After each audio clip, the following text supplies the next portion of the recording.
What a perfect start for the Lions. It's a brand new season and a brand new season here on Where Lions Walk. We've had the summer off, but we're great to be back with you. And we're kicking off with a win at Norwich for the first time in over 50 years. Millwall come away with 3 points from Carrow Road. We've got Callum back with us to review the game. On this episode, we're talking about just how pleased we all are for Langstaff, and some are suggesting he could be the league's top scorer this season. You can get 100 to 1 on it, according to some.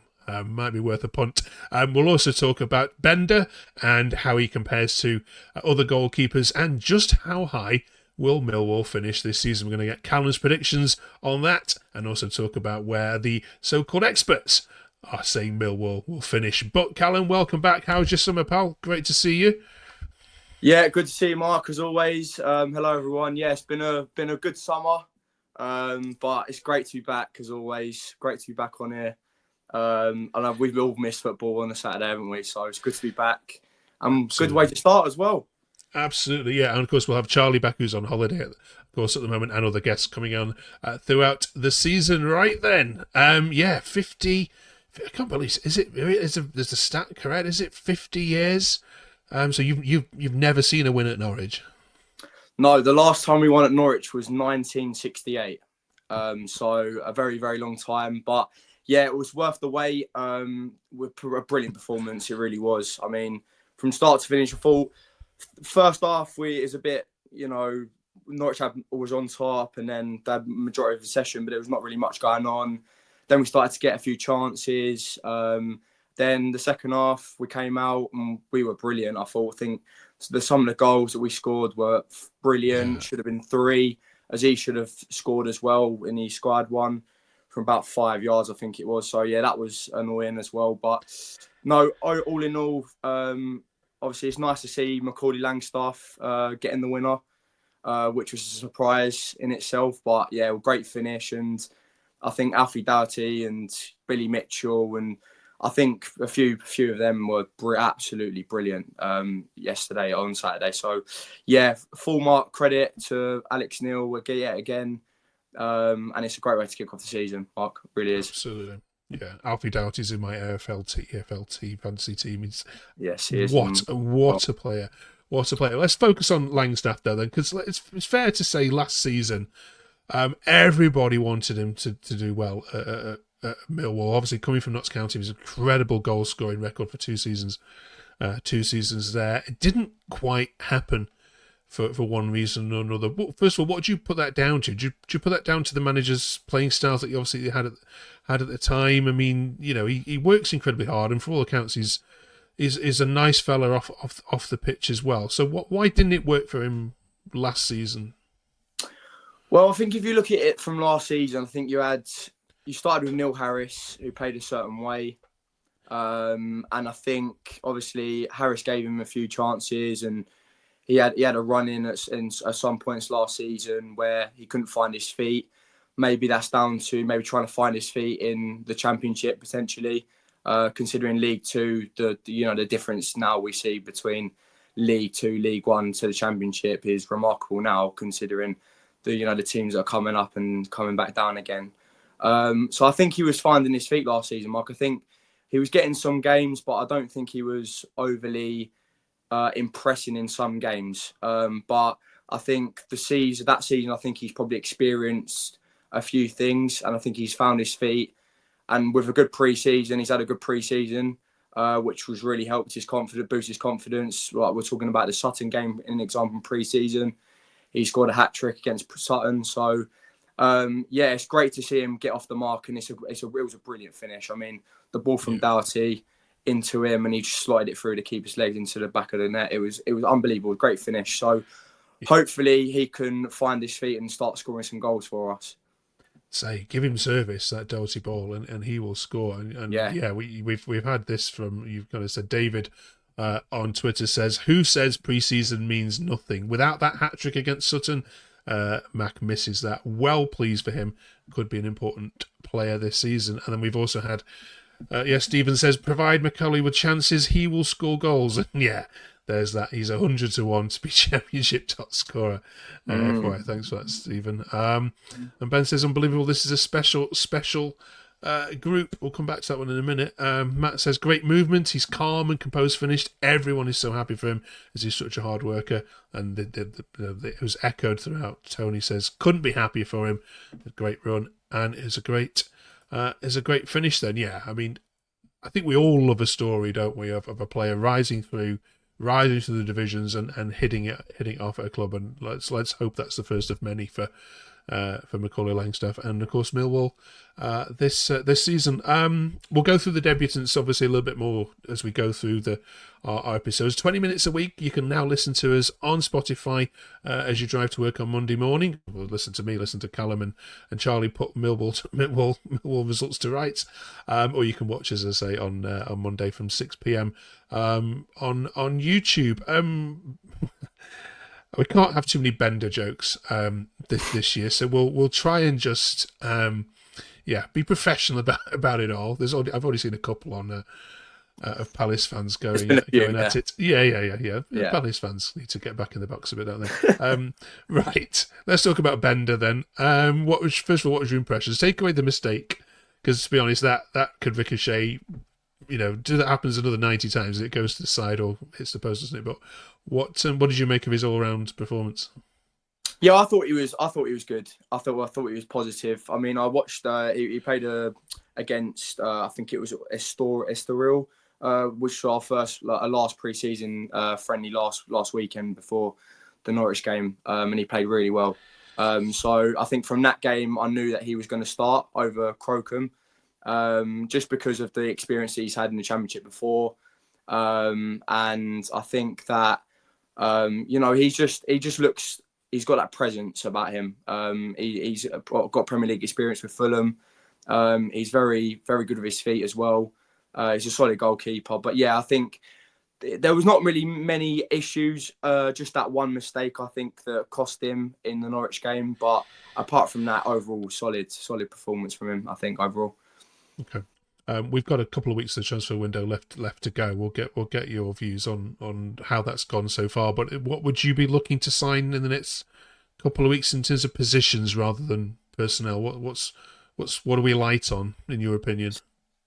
Well, I think me personally, I think we're still missing a box-to-box midfielder.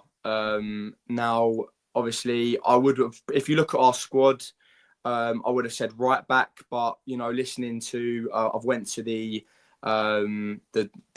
grounds and we spoke to Alex Neil and obviously Mark Fairbrother and Steve Gallen, and they were basically saying that they're not looking for a right back at the moment. So, which was a bit of a surprise to some people, some fans, but. I would have said right back, but obviously not right back. I'd probably say box-to-box midfielder. Just something, just in case Casper Denor or Billy Mitchell get, injured. Someone to come in, maybe a young up-and-coming midfielder, maybe in on loan from a Premier League club, something like that. And then it all depends on outgoings, Mark. Whether we still don't know, obviously, on Kevin Nisbet just yet, whether he's going to leave the football club. Few others as well, and Macu's one of them as well, who's maybe considering making a loan move. So it all depends on outgoings. If someone goes out the door, then we'll have to get someone in to replace them.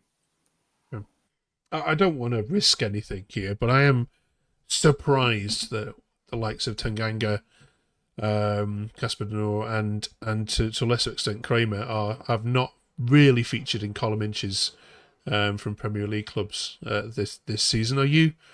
I mean, it could still happen, of course, but are you surprised that you've still got, that the trio of brilliance that made your season so successful last year?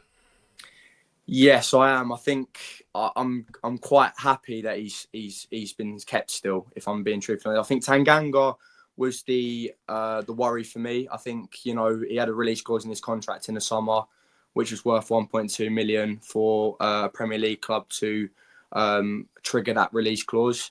And I think the promoted teams, obviously Leeds, Burnley, Sunderland, and Palace were in for him. And I think they turned it down. So I can't see a Premier League team coming in for him now, but I think Wolves might be sniffing around him at the minute. I believe from sources that I've read. But yeah, you never know. We've still got another month left, so hopefully he stays. It'd be brilliant if he could stay. I mean, I love him. I love him, Mark. I really do. I think he's one of the best defenders in the league by, like, just in general, just the way he like plays the game is just unbelievable. Ivanovic has been another one where obviously Lazio, I think it was Parma, were in for him. The Italian side Parma were in for him, but I think we turned down an offer for him. I believe, I don't know how much it was, but I think it was around 12 million. I think it was 10 or 12 million. I could be wrong there, but yeah. So hopefully, if we can save them two, we should be in for a really solid season. But I think if we want to get into that top six, I think our best players need to stay at the football club, 100%. Okay, all right. Let us know what you think in the comments below. How much is Tanganga worth, or is it worth just saying no to all this money and actually just getting to the Prem yourselves with him? Yeah. Brilliant. Right, now all the pundits have had their go at where the league is going to end up this season, and no surprise to know that Millwall haven't really featured in anyone's top six, not that I've seen. Anyway, which goes to show kind of what they know. Millwall is certainly in my top six, given what happened last season, and if the squad stays the same and Alex Neil stays there and he isn't even touted for anywhere else, why not? Why not? But Callum, where will Millwall finish? Just to help us out with that a little bit, I'll name some clubs and you tell me if you think you're going to finish higher or lower them, if that's all right. Let's start with QPR. Higher. Norwich. Higher. Bristol City. Oh. Lower. Sheffield United. Lower. Birmingham. Higher. Wrexham. Higher. Southampton. Lower. Coventry. Lower.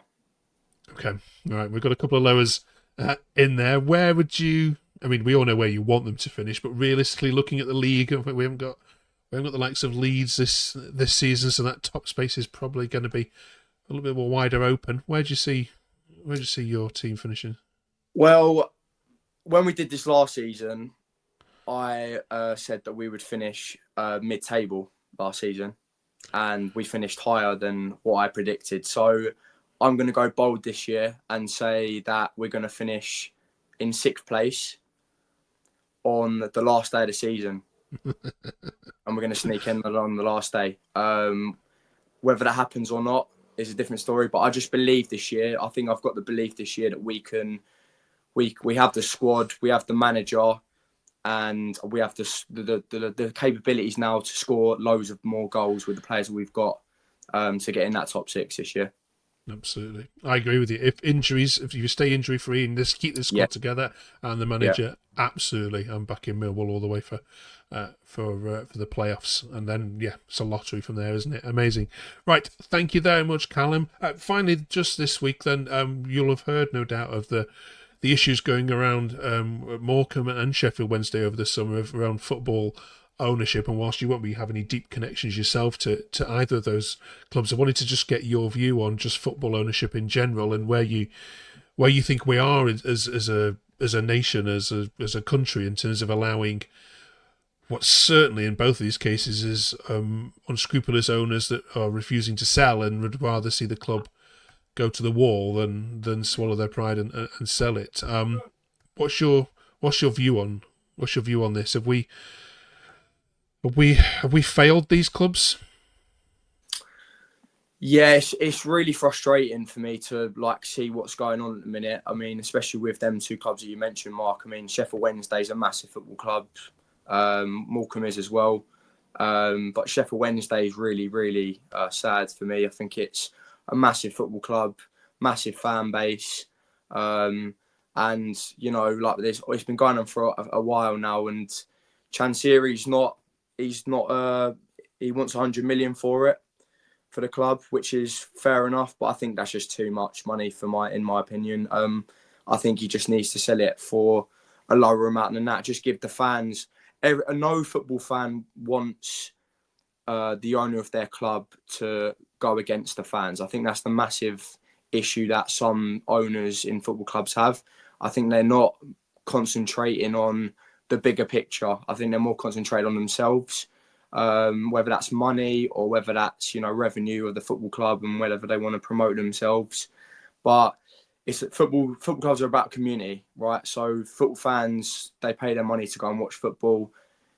And I think some owners obviously don't see that. So I think with the Chansiri thing now, I think you can see obviously not many Sheffield Wednesday fans will go and watch the games because they've obviously the stadium and stuff like that. So it's really upsetting. Obviously, I'll go back to Millwall, for example, as in John Berylson. I mean, what John Berylson did for our football club was unbelievable. And obviously, James Berylson is now taken over the club.